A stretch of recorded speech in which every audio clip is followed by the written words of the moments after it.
Hello, everyone, and welcome back to The Bridgehead. My name is Jonathon Van Maren, and I'll be your host for the next half hour. Now, we're so glad you could join us again, and today we're going to be talking to a man that many pro-life activists will recognize immediately, because if you're anything like me and you've had to study a lot of different pro-life arguments and a lot of different methods of debating the pro-choice public, one name will have cropped up more than most, and that would be Dr. Francis J. Beckwith, who's quite an eminent and well-known pro-life philosopher. He currently works at Baylor University, and he's the author of many, many very valuable books on these issues, such as 2007's Defending Life, A Moral and Legal Case Against Abortion Choice. He also wrote Politically Correct Death, The Abortion Controversy, 25 Years After Roe v. Wade. He wrote a brilliant book with Greg Koukl, Relativism, Feet Firmly Planted in Mid-Air. So, as you know, on this show, we talk to a lot of prominent culture warriors, and we also make a point of talking to the academics and the philosophers who put forward the brilliant arguments that activists then take and modify to use on the streets when they're debating everyday people. And Dr. Francis J. Beckwith, Dr. Robert P. George, Scott Klusendorf, these are all impressive apologists who have contributed arguments and philosophy of enormous value to the pro-life movement. So I was very thrilled when Dr. Beckwith agreed to come on and discuss with me a pro-life apologetics for the 21st century and just sort of discuss where we are in this cultural moment and how we can most effectively use philosophy in the pro-life cause. So here is my conversation with Dr. Francis Beckwith. My first question is that in today's culture, which are the most effective pro-life arguments in your mind to use? It's a good question. You're asking a professor, so I'll give you two different types of answers. I think in terms of the popular culture, I think the strongest arguments are the arguments that appeal to just the biology of human development, right, or embryology. I mean, it sort of startles people when you tell them that, especially pro-lifers who are really conversant and aware of the facts of fetal development. But what they don't realize is that a lot of people just are unacquainted with those facts. And it turns out that I believe that in the past 15, 20 years, the slow movement that we've seen in North American culture toward a more receptive understanding of the pro-life position, I think is a consequence of the technology that has allowed us to peer into the womb and to see that development. So I do think in terms of popular culture, I think just the facts on the ground and people being aware of those facts have been instrumental in helping people to become more pro-life. I also think in terms of popular culture, the fact that we have, I think with the internet today, especially the past decade and a half, 2 decades, people now can access that information much more easily than they could, let's say, in the 1980s or 70s. Now, in terms of the areas in which I write, among academics, I think the strongest arguments for the pro-life position are those that appeal to the essential nature of the unborn child. That is, that the unborn child and his future self, that is, the self that is born and develops and becomes an infant and adolescent and adult and so forth, is the same being. And that the distinctions that people try to make, especially those that support abortion rights, between the unborn and the born based on their abilities or present capacities, I think ultimately break down. So, I think you've got two different types of arguments, but I think in terms of the popular culture, I think it's the fact that people just are more aware today of fetal development. When we're talking about today's culture, which is on the ground, everyday people, the the illiteracy rate is nearing 42% in terms of people who can be conversant in language, above, I believe the polling said, the 6th grade. And a lot of people are sort of adopting this de facto utilitarianism and relativism, whether they realize it or not. To what extent is philosophy losing its sharp edge in terms of a tool that we can use on our behalf? That's a good question. I mean, utilitarianism and relativism are points of view. They're not obviously the essence of philosophy. There are a lot of us philosophers, some of whom aren't even pro-life, who reject both relativism and utilitarianism. And I do think, for that reason, I encourage people that are pro-life and other like-minded folks that they employ some of the critiques against utilitarianism and relativism that are used by people that may not be pro-life. So for example, I use this example in class to my students when we talk about I teach a medical ethics at Baylor. I explain to them why I think the deliverance of the social sciences are not particularly helpful when we're trying to figure out claims. So, for example, I ask them, what if the social science data tells us that people that are missing a limb are happier in general? Right. So, and actually, I wouldn't even doubt that. As I would predict that that's probably true, and the reason is that people this is at least my speculation. The reason why people who may have suffered some sort of handicap as a consequence of an injury, losing a limb, or maybe they were born that way, it was a congenital problem, they learn to adapt and handle adversity better. And also, a lot of very healthy people who have all their limbs are depressed and don't get along well with life and so forth. If it turned out that, in general, people who are missing at least one limb were happier than people that had all 4 limbs, it would not justify a parent upon birth intentionally removing one of the limbs or asking a surgeon to do it.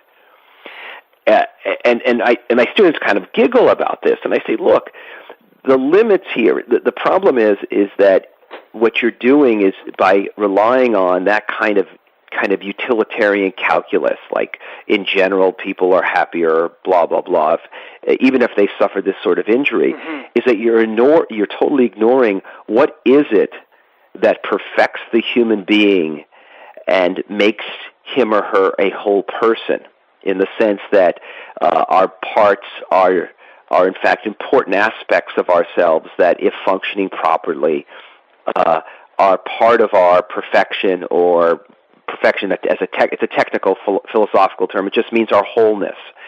And so I do think that we can use the sorts of arguments that people have offered outside of the pro-life context to show the failure of something like utilitarianism. Another example that I use, and especially today with all the protests about racial unrest and prejudice, I ask my students, well, what if it were discovered that, in fact, let's say, putting a person who is in fact innocent in prison because it will actually subdue social unrest, would that be justified?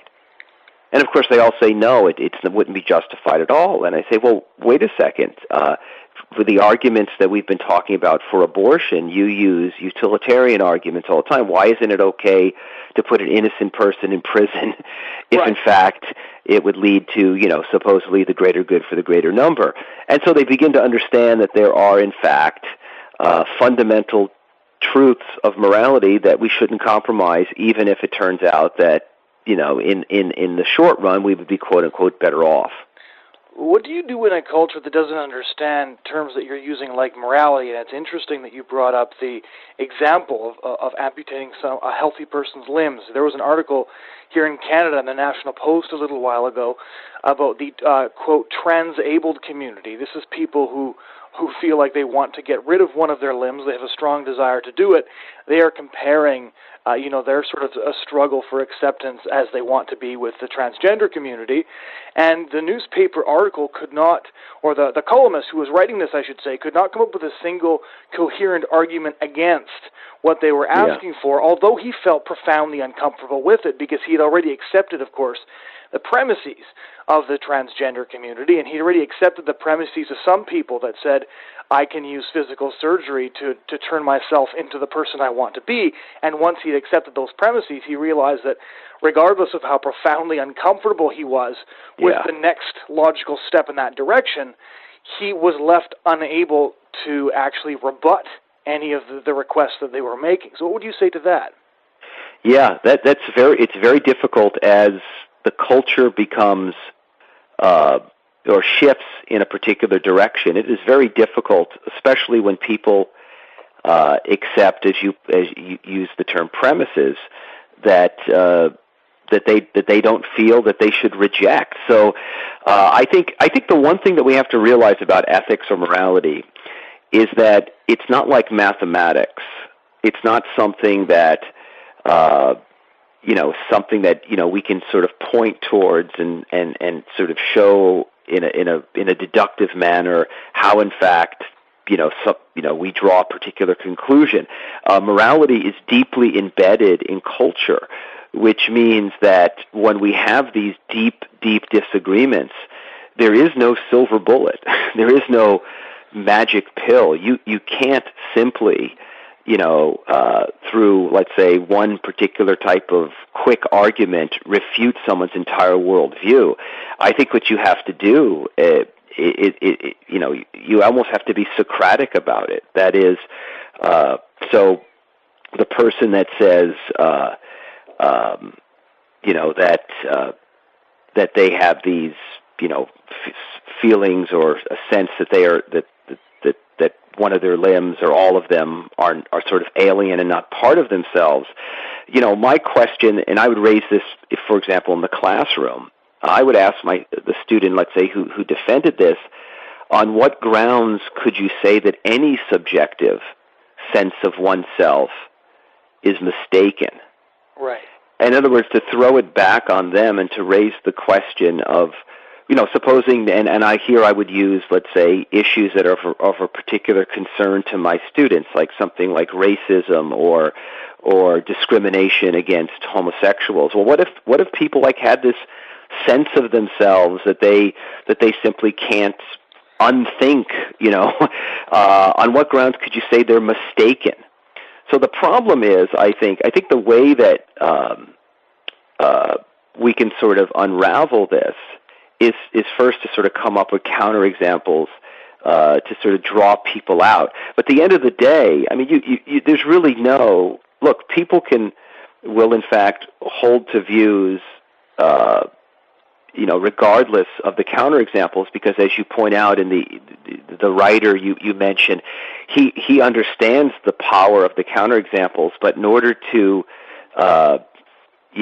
to accommodate those counterexamples, what does he has to then abandon the premises that he's accepted that allow him to believe all these other things that are politically correct. So he's going to just simply swallow the counterexamples, right? and let it be. So yeah, I think that it's a very difficult thing to do. At some point, arguments themselves can't really extricate somebody from certain beliefs. I mean, but we can do the best that we can do. All right, and the title of one of your books was Politically Correct Death, and it applies now more than it ever has, because when we're looking at transgender, transabled, these different worldviews in which the sort of radical view of the self allows people to mutilate themselves in different ways, at what point is this just sort of a very disturbing conclusion to the total devotion to the autonomy of the self? The autonomy of the self, of course, being the main argument for abortion and virtually every other thing that yourself and other Christian philosophers have been arguing against for decades. Yeah. See, I think that there's a paradox in the autonomy of the self. So what happens is and this is here I'm going to quote one of my friends, Lydia McGrew, who teaches philosophy at Western Michigan University, actually part-time, but she writes an awful lot in philosophy and literature. And she's coined this phrase, choice devours itself. And what she means by that is that it begins with appeals to autonomy and individual choice, but inevitably what happens is that the arguments used for the autonomy and the choice prove too much, and the choice or autonomy is destroyed. So, for example, euthanasia or physician-assisted suicide. It begins with, well, the patient should be allowed to choose to kill himself or herself because, and the argument usually goes, because who would want to live that way? That is, at the end of life, when you're hooked up to particular devices, when you're being fed and cared for by others, the argument goes, well, this is a degrading way to live. People should have the choice to get out of it, namely to kill themselves. Well, here's the problem, is that what about the person who says, I don't want to kill myself when I'm in that state. I think it's a violation of the beliefs that I hold that are given to me by my sovereign creator. Mm-hmm. Now what happens is that once you've already put in place the premise that no person would want to live that way, you've essentially said the person who does want to live that way is irrational. Right. If he or she is irrational, then they're not truly acting autonomously. Therefore, the state can order that person killed, and you're not violating their autonomy. See how it works? And also the other, let's look at something like, let's say, here in the United States, we had a Supreme Court case in 1967 called Griswold, Connecticut, 1965. And in Griswold, the Supreme Court said that there was a right for contraception. That is, that the state could not restrict or ban the purchasing or using of contraceptive devices and methods. Well, fair enough. But what happens is now we have shifted to I have a right to choose this to if I'm not given the resources to choose it, my rights are violated. Well, now that means that people, let's say, who may have a conscience objection to using to paying for contraception, let's say out of their own pocket, not just out of tax dollars. In the United States, we have Obamacare, which it's a complicated law, but it involves employers paying for insurance for their employees, which means directly coming out of their pocket. Right. It doesn't come out of a general fund, let's say if it was just out of tax dollars. So now you have the government in the position of directly coercing individual, let's say family-owned small businesses to pay for things directly that they feel in their conscience would involve moral cooperation with an evil act. And so what's happened is it's gone from the state cannot restrict you from choosing it to if somebody is not coerced to pay for it directly, your rights are violated. And the reason is, again, the initial arguments were, this is a very good thing. Well, if something's good and essential to your well-being, then it would seem that other citizens should directly support it in some way. So I think at the end of the day, the appeal to autonomy is almost like a gateway drug. That is, right. It initially gets you the sort of negative liberty, that is, the state can't interfere with you choosing it. But ultimately, the arguments for the exercise of that autonomy, namely what you're aiming at is itself good and essential to your livelihood, well-being, and dignity, will eventually require that other citizens' autonomy is violated so that you can get what you need.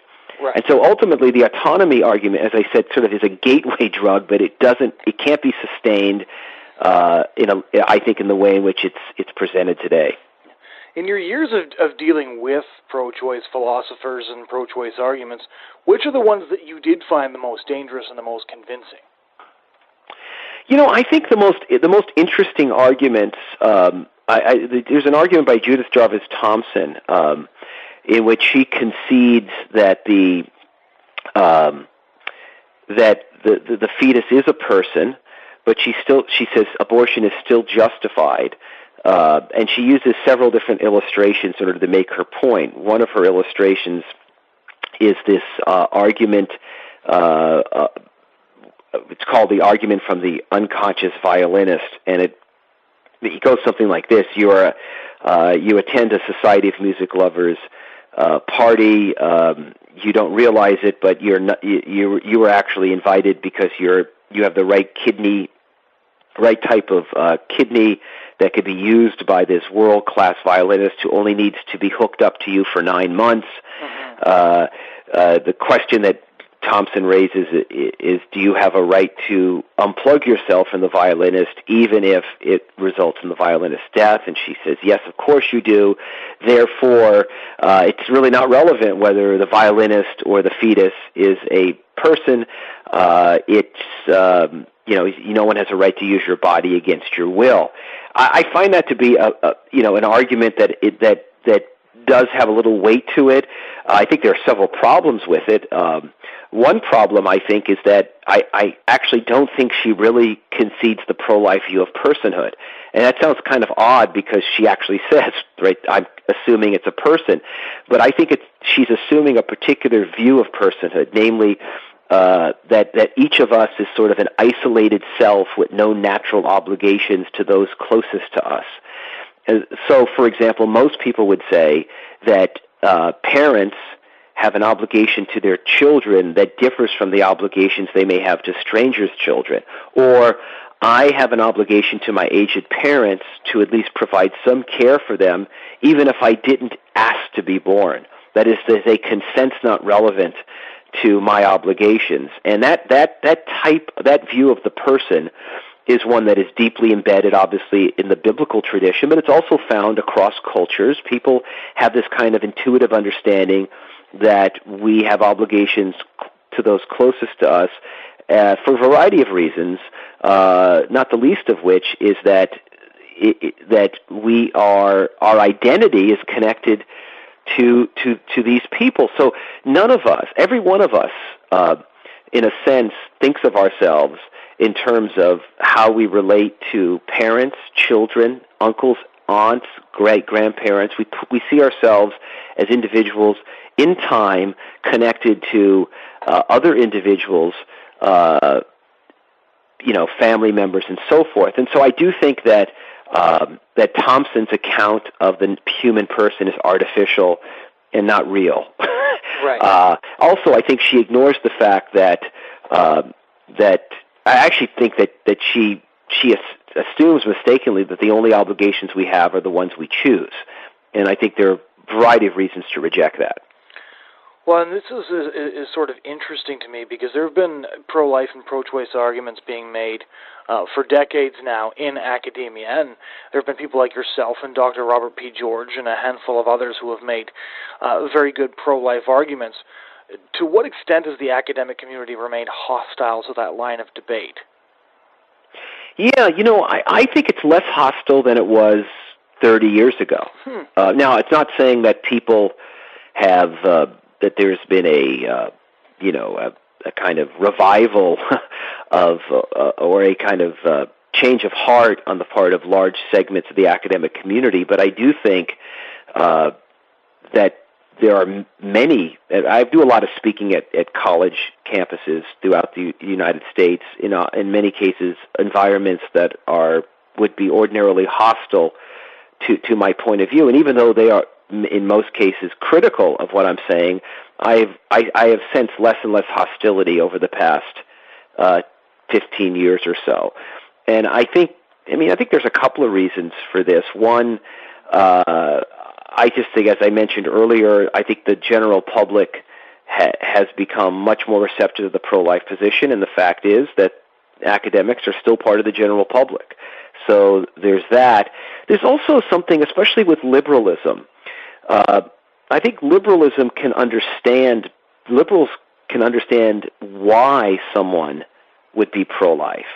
That is, if they use a kind of a liberal type of thinking on this, that is, okay, fetuses are human beings and human beings have rights. I get that. Now, I don't think let's say if I'm liberal, I don't think that fetuses are persons, but I can see how someone would believe that. Mm-hmm. So I do think that there's a greater sympathy for why someone may be pro-life, right? I don't think you find that on the other issues, such as maybe gay rights, euthanasia, because even in those cases, it's again an appeal to sort of individual autonomy.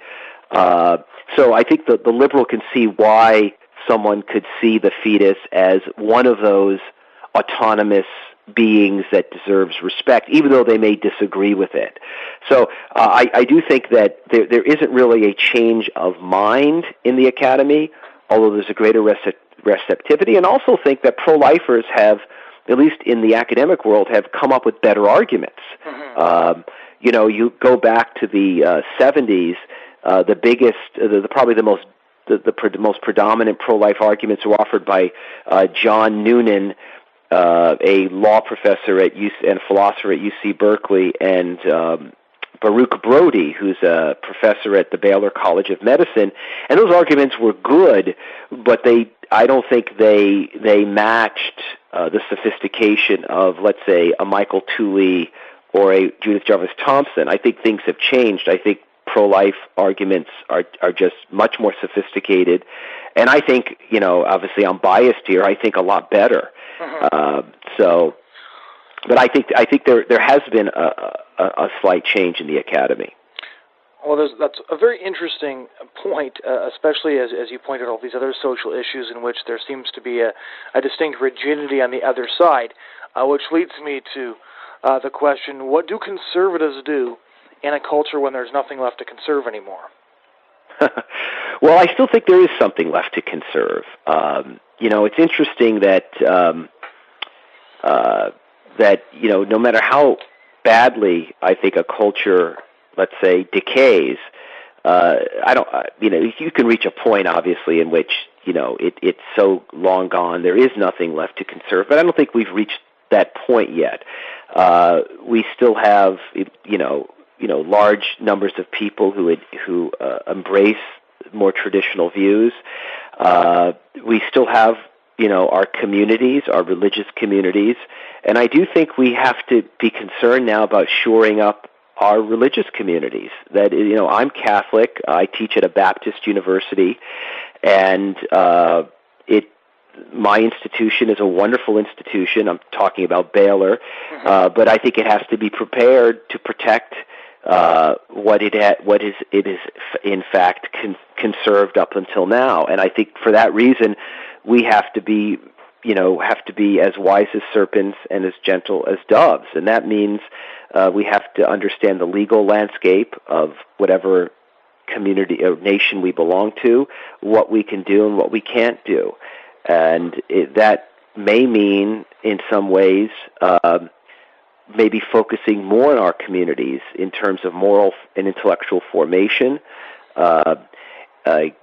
donating more of our resources to those communities, because at the end of the day, you're right, maybe, we may have reached a point where, the wider culture is long gone, but that doesn't mean there aren't pockets within, one's nation or community that aren't worth preserving. Mm-hmm. So I do think that's where we may have to go.